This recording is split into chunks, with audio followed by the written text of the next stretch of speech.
It's official, Xbox has announced new hardware.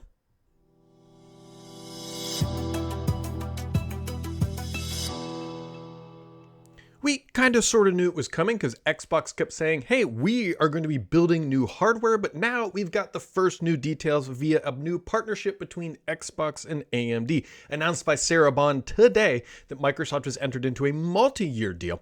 There's a lot to unpack from this new detailed arrangement and relatively short video, but I'm going to be playing it here. It's going to be on a loop. It helps just kind of fill things out here. If you haven't seen it, definitely recommend going and watching the whole announcement. But Sarah Bond, who is the president of Xbox, says, hey, we have new hardware coming.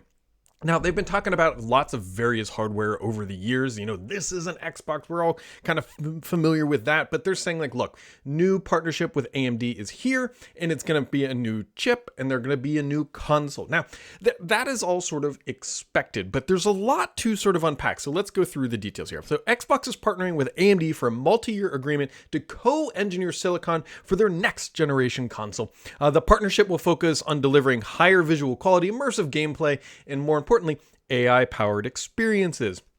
The partnership is going to be multi-year with the goal of creating a unified gaming platform that is accessible across devices and not limited to a single store. That is, we'll talk about that here in a second, but not limited to a single store.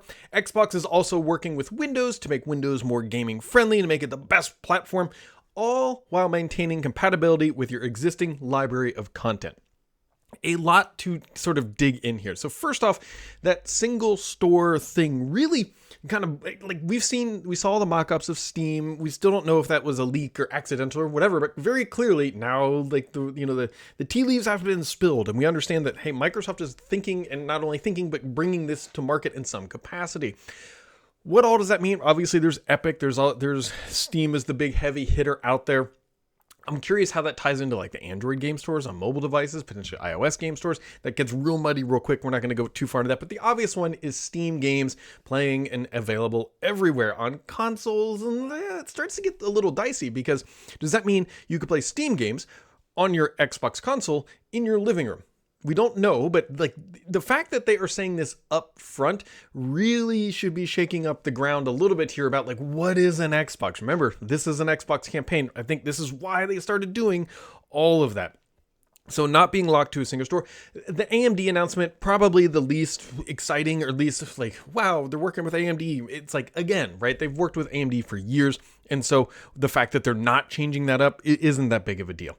And so also working with Windows. So like kind of branch back here a second. So they talked about multiple stores. They talked about Windows. They talked about gaming. It seems like they're trying to branch out, and they talk about various form factors as well. They don't just say a traditional console, although we know that that is coming through the announcement today, but there's also handhelds, right? We've seen the ROG Ally and other various forms that are likely going to materialize here in the months and years ahead. And so, yes, this is an Xbox console hardware announcement, but it feels like they're taking a much broader approach than saying, like, look, we're building a console, we're doing this thing. They immediately say we're building multiple things, right? Or we're helping to empower them, the console, the handheld, multiple stores. So it won't just be the Microsoft store or Xbox store as we typically call it. There'll be Steam. So right out of the gate, day one from the hype cycle, if you will, of the next generation of Xbox hardware, they're already talking about multiple form factors, multiple stores. And so that is a complete shake up, if you will, of how they have done things forever. So keep all that in mind. Something else that is absolutely worth pointing out. Project Scarlet, which is the Xbox Series S and X, was announced in June of 2019.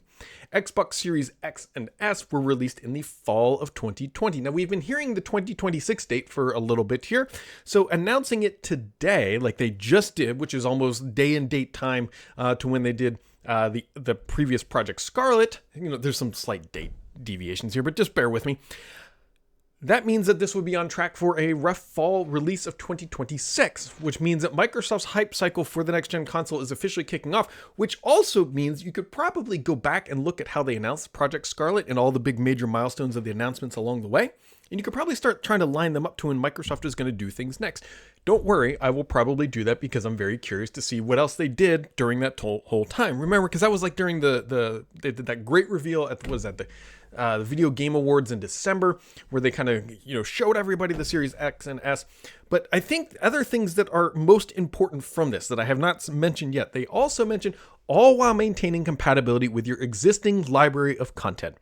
That is a very, very big statement. So the reason why is because Microsoft just announced a whole bunch of different devices. Does that mean that your actual library of content that you have today that is currently locked to a box sitting underneath the TV that's over there or underneath this device? I could have been playing Xbox while I was doing this.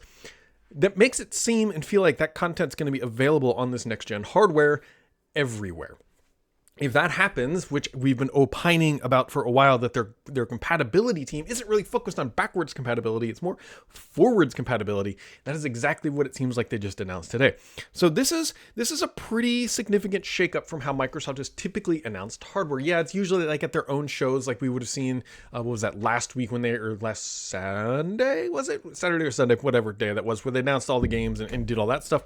But this was a dedicated sort of blast out on its own, saying, look, we're in the hardware space. We just signed a deal with AMD and we're not going anywhere. So things will change. We will learn more here in the future. I'm curious to see how this is going to impact other pieces of hardware and Microsoft's overall strategy, because they want to make Windows the center of gaming, sort of using their own words here. And how are they going to do that? Because yes, the Xbox console runs on a modified version of Windows, but nobody boots up their Xbox and saying like, I'm so happy to be using Windows. Like that's not a thing. And so we started to see that launcher experience with the ROG Ally, and it seems like these things are all linked and tied together. So yes, there are a lot of things to still unravel, like the hardware components themselves. They always talk about greater visuals and all that stuff, but the reality is we were hoping that this generation was going to be 4K 60 frames per second, like that was the baseline for the Series X, and then 1080p 60 frames per second for the Series S, and that didn't really materialize. Like some games definitely align to that. If this next generation does not get there, I don't want to have to choose between performance mode and fidelity mode. Just make it work. Just give us one thing that does that. And so that's what I hope that Xbox is working on here with AMD. The AI componentry might materialize through like an NPU or something like that. I think that seems to make the most sense. The reality is that if this hardware is launching next year at this time, or not this time, but next fall, the hardware componentry should be like kind of done from the AMD side. Yeah, they're still going to be working and tweaking things before mass production, but it's not like they're just sitting down with their scratch pad and saying like, well, how many cores is this going to have? How much VRAM are we going to put into the GPU? How many bits of memory do we get? Like that should all be locked, and it should all be based on probably current, maybe slightly Gen next stuff coming from AMD that may not materialize until next year, or at least be announced, but it should all be kind of coming together at this point. So the big questions is like, what is the actual strategy here? Is it that software layer that we had expecting for them to produce that actually does back like true Xbox games?